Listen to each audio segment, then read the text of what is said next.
my name is Michael Young. I think I'm 53. I might be 54. I prefer to think I'm 53. We were talking about it last night, but I don't like to think about it too much. I don't check. I'm dyslexic. And I'm stuck in Hong Kong since December 2019. And I'm in my private little office in Shangwan.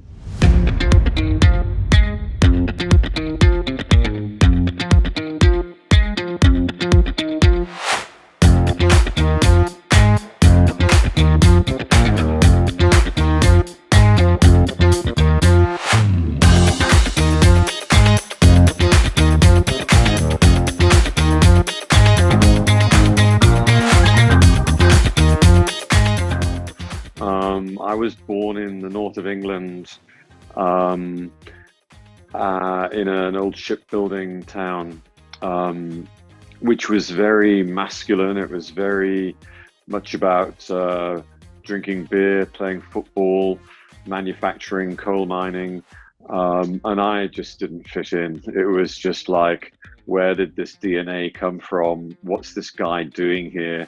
I was skinny, I had purple hair.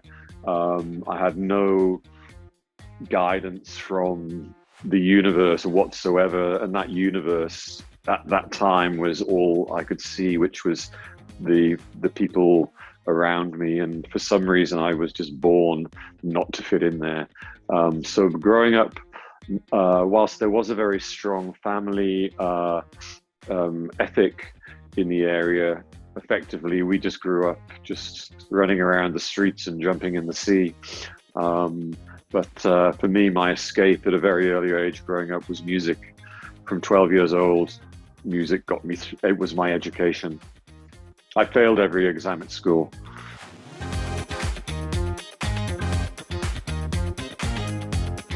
The Silver Jubilee with the Queen. It was a time when the whole street would close off and there would be ribbons everywhere, and you'd celebrate, England. And I always remember these people coming together, and the whole community would come together, and I was actually really part of a community. I think that was probably one of many. So my father used to dismantle ships.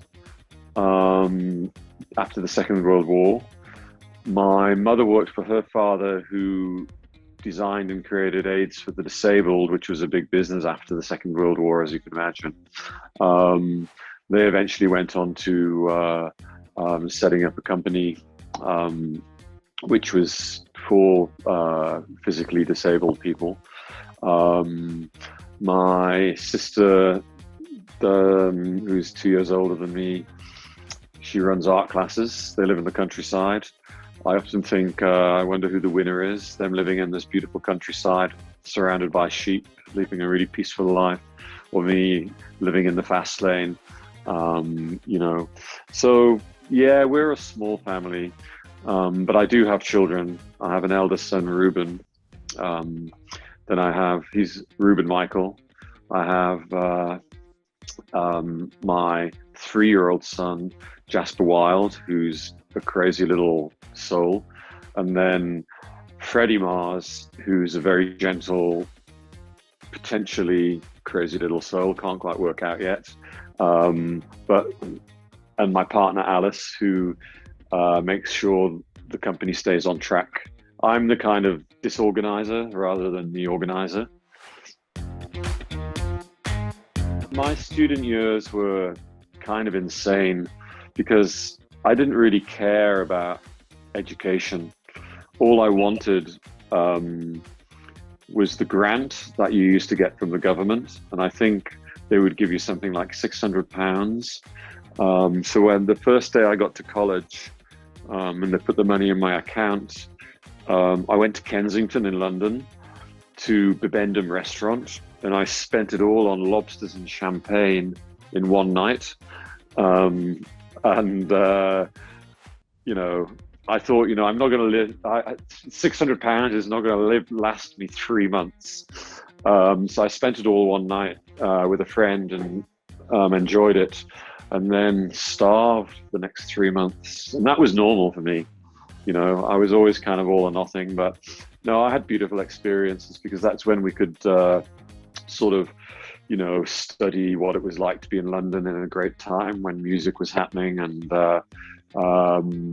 really, I guess, meeting a lot of kindred spirits, not having the responsibilities that you tend to get by the time you're over 50. When you're kind of thinking, you're watching all your plates spinning and thinking, keeping everything on track. Yeah, so I did have a good time.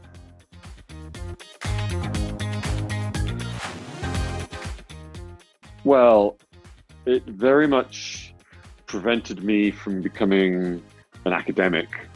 It meant that I pretty much during every day in class, I was left to my own imagination. I didn't really absorb any information from mathematics, English, history, geography. So I think I made my own universe, so to speak. I kind of built my own way, and I was never particularly gifted at drawing. And I thought, if you can't draw like Leonardo da Vinci, then you can't be an artist. You can't be a creative person. But I started drawing furniture myself, and I just showed my drawings to the local design school, and they said, "Welcome, come in. You've got something going there." So it was I was very fortunate, really.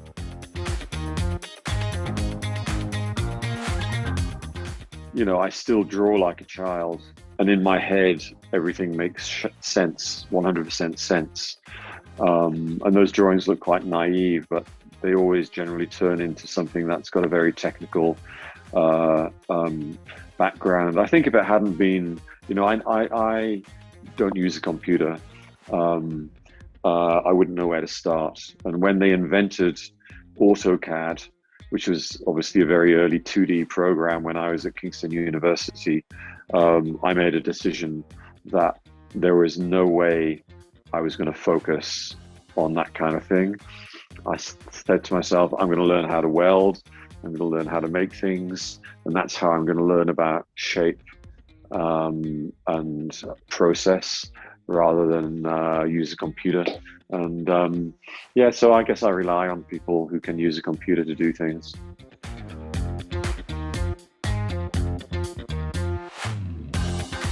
My great friend, the late James Irvin, always said to me, you've got to decide earlier on in your career, are you a designer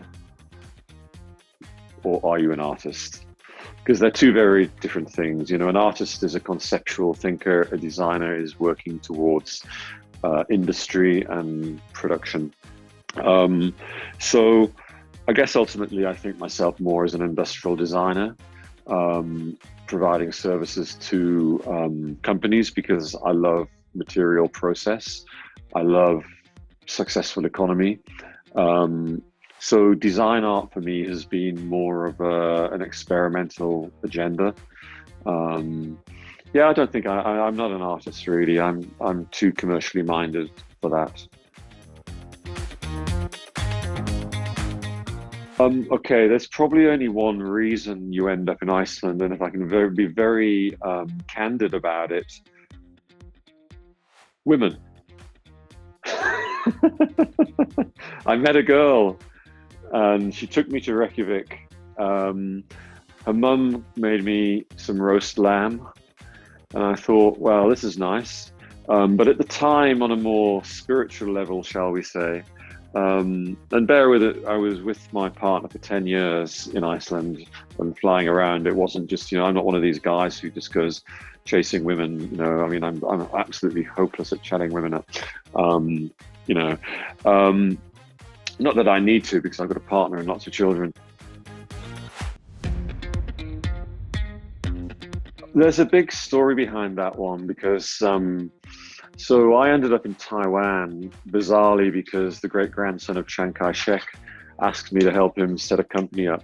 So when I was there, Tony Lowe, who was the director of Giant Bicycles, said to me he needed a designer that knows nothing about bicycle design to design bikes because they already know how to design bikes. They need a new way of how to design bikes. And for 3 years, I helped work in Giant, and just once a month I'd go there for 2 days, and we'd design bicycles for the lifestyle market, as they would call it, and that would help their sports designers sort of loosen up their style.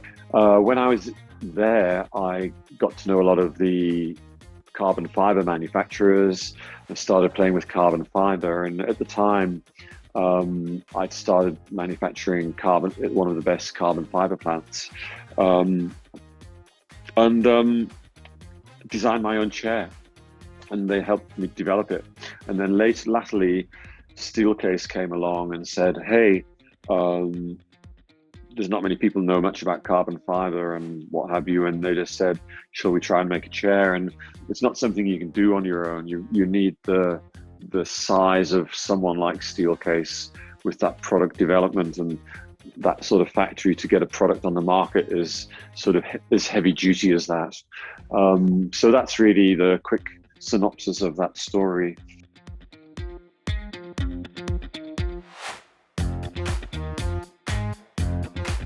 People have the conception that Chinese companies just copy, because they do, but a lot of countries borrow styles. People don't, sometimes if they're not educated in what IP is or whether it's right or wrong, then they don't know they're doing anything wrong. I think if people purposefully do things wrong and attack a market, it is wrong. But on the whole, some of my best design experiences have been with my Chinese partners.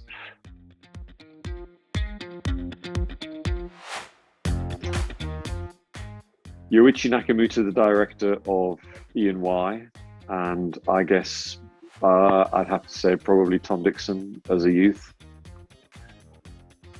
Really sorry for all the shit you had to put up with, because I know I was a nightmare. I was chaos on wheels.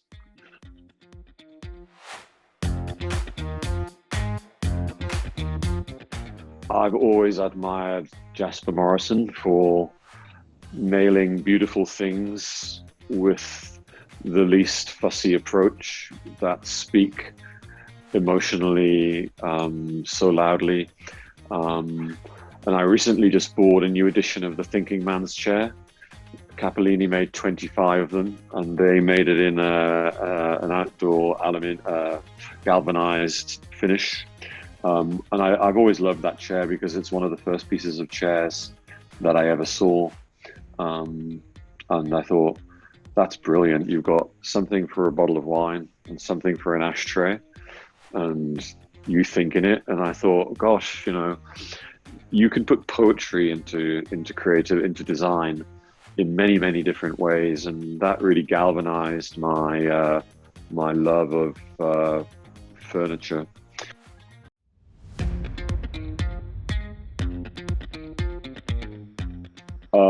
I think I'd be scared.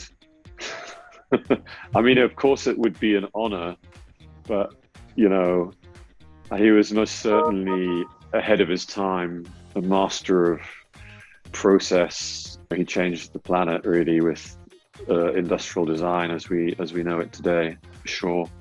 But if it was for just dinner, that would be okay. Motorhead, Ace of Spades, Terence Conran putting me in the Sunday Times, Woven Light, a chair I just launched today for La Manufacture, a chair I'm launching, a carpet I'm launching next week for Chris Farr in London.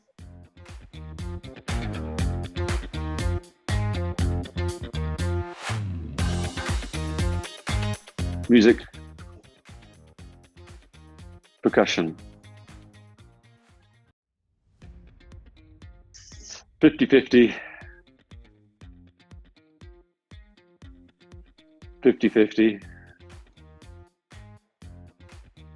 sushi,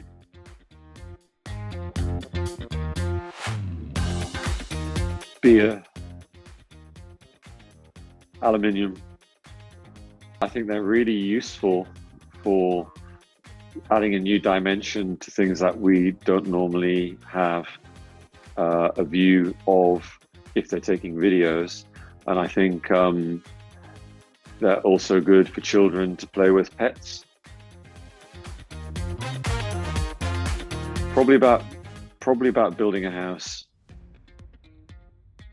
James Irvin. Sundays, because I feel like the world stops spinning and my head can stop the constant noise it suffers from.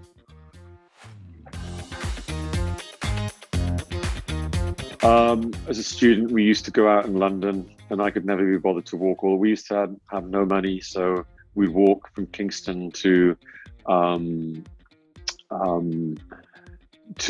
Earl's Court to see friends.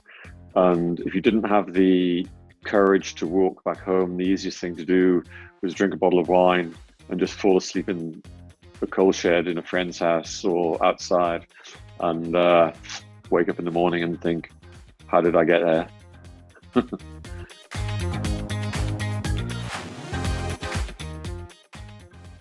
Beer, music, and family.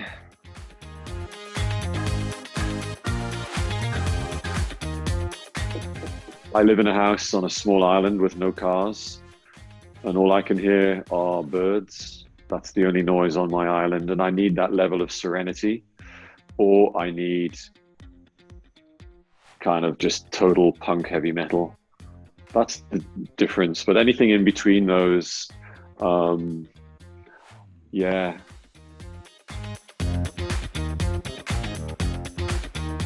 Generous,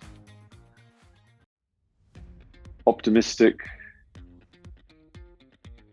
naive.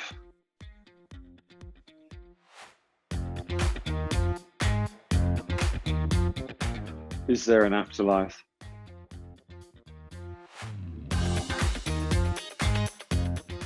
Not drinking beer and meditating.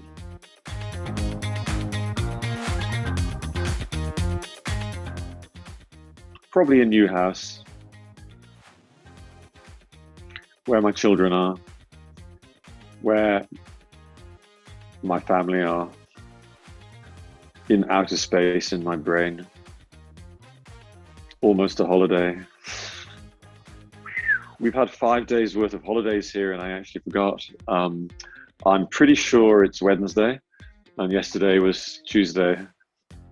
I don't count the days. Oh no, tomorrow's Friday.